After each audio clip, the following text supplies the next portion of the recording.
നേരത്തെ നമ്മൾ കണ്ടതാണ് 20 മിനിറ്റ് കൊണ്ട് വളരെ പെട്ടെന്ന് തെളിവെടുപ്പൊക്കെ പൂർത്തിയാക്കി രാഹുലിനെ കൊണ്ടുപോയി.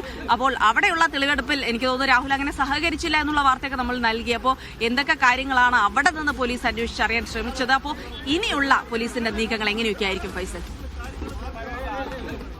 ജിൻസി, ഏതായാലും ഈ രാഹുൽ മാങ്കൂട്ടത്തിന്റെ കേസിലെ ആദ്യഘട്ട തെളിവെടുപ്പാണ്, മൂന്നാം കേസിലെ ആദ്യഘട്ട തെളിവെടുപ്പാണ് ഇന്ന് പൂർത്തിയായിരിക്കുന്നത്.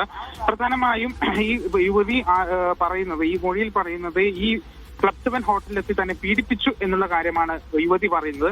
അപ്പോൾ അതുകൊണ്ട് തന്നെ അത്തരം കാര്യങ്ങളൊക്കെ തന്നെയാണ് പ്രധാനമായും ഈ തെളിവെടുപ്പിന്റെ ഭാഗമായി പോലീസ് ഈ അന്വേഷിച്ചത്.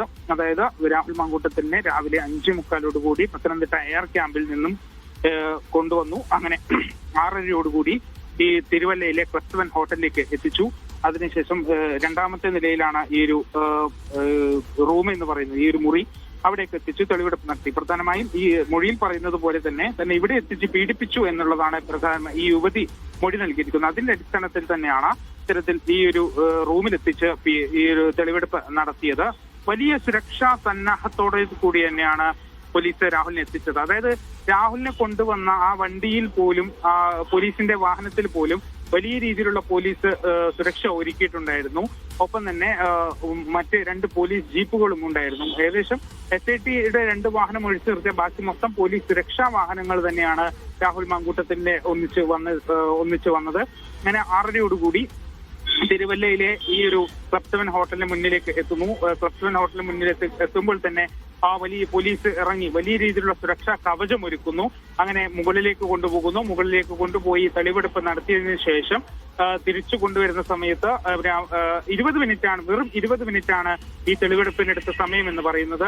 കാരണം എത്രയും വേഗം തെളിവുകൾ ശേഖരിക്കുക എന്നുള്ളൊരു കാര്യമാണ് SITയുടെ മുന്നിലുള്ളത്. അതായത് അതിൽ ഏറ്റവും പ്രധാനപ്പെട്ട കാര്യം എന്ന് പറയുന്നത് കസ്റ്റഡി കാലാവധി നാളെ അവസാനിക്കും. രാഹുൽ മാങ്കൂട്ടത്തിന് വേണ്ടി 7 ദിവസത്തെ കസ്റ്റഡി അപേക്ഷയാണ് SIT നൽകിയത്. എന്നാൽ 3 ദിവസത്തെ കസ്റ്റഡി മാത്രമാണ് കോടതി അനുവദിച്ചത്. കാരണം പാലക്കാട് വരെ എത്തിച്ച് തെളിവെടുപ്പ് നടത്തേണ്ടതുണ്ട് എന്നുള്ള കാര്യമാണ് SIT ആദ്യം തന്നെ കോടതി അറിയിച്ചത്. അപ്പോൾ അതുകൊണ്ട് തന്നെ കോടതി 7 ദിവസത്തെ കസ്റ്റഡി അപേക്ഷ നൽകിയില്ല, പകരം 7 ദിവസത്തെ കസ്റ്റഡി അനുമതി നൽകിയില്ല, പകരം 3 ദിവസത്തെ കസ്റ്റഡി അനുമതി മാത്രമാണ് നൽകിയത്. അതിന്റെ ഭാഗമായിക്കോട്ടെ തന്നെ എത്രയും വേഗം കൃത്യമായ തെളിവുകൾ ശേഖരിക്കുക എന്നുള്ളൊരു കാര്യമാണ് SITയുടെ ഭാഗത്ത് കസ്റ്റഡി മാത്രമേ ഉള്ളൂ. അതുകൊണ്ട് അതിനിടയിൽ തന്നെ ഈ തെളിവെടുപ്പ് പരമാവധി പൂർത്തിയാക്കണം. ആ നിലക്ക് അന്വേഷണ സംഘത്തിന് മുന്നിൽ വലിയ റിസ്ക്കും ടാസ്കും ഉണ്ട്. അപ്പോൾ അടൂരിലെ വീട്ടിലേക്ക് ഇനി എത്തിക്കണം. പാലക്കാട്ടേക്ക് കൊണ്ടുപോവുകയാണെങ്കിൽ തന്നെ പാലക്കാട് എവിടെയായിരിക്കും തെളിവെടുപ്പ് നടത്തുക എന്നുള്ളത് പ്രധാനപ്പെട്ട ഒരു ആകാംക്ഷയാണ്. കാരണം നമുക്ക് ഈ കേസിനെ കുറിച്ച് ഒന്നും അറിയില്ല, ഈ രഹസ്യ മൊഴിയെക്കുറിച്ച് വിവരങ്ങളൊന്നുമില്ല. അപ്പോൾ പാലക്കാട്ടേക്ക് എവിടെയായിരിക്കും കൊണ്ടുപോകാൻ പോകുന്നത്? ഈ വീഡിയോ കോൺഫറൻസിംഗ് വഴിയാണെങ്കിലും പരാതിക്കാരി നൽകിയ മൊഴിയുടെ പൂർണ്ണമായ വിവരങ്ങളില്ലെങ്കിലും ചെറിയ സൂചനകളെങ്കിലും നമ്മുടെ മുന്നിലുണ്ടോ? ഈ കേസിനെ സംബന്ധിച്ച് ഈ സമയം നമുക്ക് പ്രേക്ഷകർക്ക് നൽകാൻ കഴിയുന്ന വിവരങ്ങൾ എന്തൊക്കെയാണ്?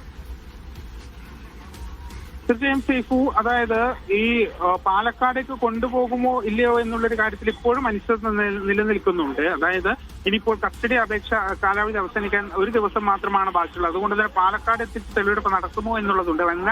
എങ്കിലും പാലക്കാട് എത്തിച്ച് തെളിവെടുപ്പ് നടത്തുകയാണെങ്കിൽ പ്രധാനമായും ആ KPM ഹോട്ടലുണ്ട്, രാഹുൽ താമസിച്ച ഹോട്ടലാണ്, ആ ഒരു ഭാഗത്തും അതുപോലെ തന്നെ ഇവർ ഫ്ലാറ്റ് വാങ്ങണം എന്നൊക്കെ പറയുന്ന ഒരു കാര്യങ്ങളുണ്ട്. ആ ഒരു ചാറ്റിൽ അത്തരം കാര്യങ്ങളൊക്കെ നമുക്ക് കാണാൻ സാധിക്കും. അപ്പോൾ അതുകൊണ്ട് തന്നെ അത്തരം കാര്യങ്ങളൊക്കെ തന്നെയായിരിക്കും പാലക്കാട് എത്തിച്ച് തെളിവെടുപ്പ് നടത്തുന്നുണ്ടെങ്കിൽ അത്തരം കാര്യങ്ങളൊക്കെ തന്നെയായിരിക്കും അന്വേഷിക്കുക. പാലക്കാട് രാഹുൽ മാങ്കൂട്ടത്തിന്റെ ഫ്ലാറ്റ് ഉണ്ട്, ഇത്തരത്തിൽ അവിടെയൊക്കെ അന്വേഷിക്കാനുള്ള ഒരു സാധ്യത ഉണ്ട്. ഏതായാലും ഇപ്പോൾ കുറഞ്ഞ സമയത്തിനുള്ളിൽ പാലക്കാട് എത്തിച്ച് തെളിവെടുപ്പ് നടത്തുക എന്നുള്ളത് ഈ SITയെ സംബന്ധിച്ച് വലിയൊരു വെല്ലുവിളി തന്നെയാണ്. അപ്പോൾ അത് ഉണ്ടാകുമോ എന്നുള്ള കാര്യത്തിൽ ഇപ്പോഴും സംശയം നിലനിൽക്കുകയാണ്. അടൂരിലെ വീട്ടിലെത്തി പീഡിപ്പിച്ചു എന്നുള്ള കാര്യം കൂടി പറയുന്നുണ്ട്. അപ്പൊ അടൂരിലെ വീട്ടിലേക്ക് കൊണ്ടുപോകാനുള്ള സാധ്യതയും കൂടി ഉണ്ട്. കാരണം അടൂരിലെ വീട്ടിലെത്തി തന്നെ ദേഹോദ്രവ്യം ലഭിച്ചു അല്ലെങ്കിൽ പീഡിപ്പിച്ചു എന്ന് യുവതി മൊഴിയിൽ പറയുന്നുണ്ട് എന്നാണ് മനസ്സിലാക്കുന്നത്. അപ്പോൾ അതുകൊണ്ട് തന്നെ അടൂരിലെ വീട്ടിലേക്കും കൊണ്ടുപോകും.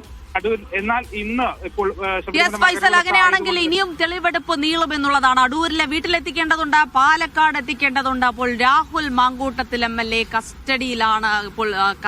അപ്പോൾ വീണ്ടും ഇങ്ങനെ തെളിവെടുപ്പുമായി പലയിടങ്ങളിലേക്ക് കൊണ്ടുപോകും.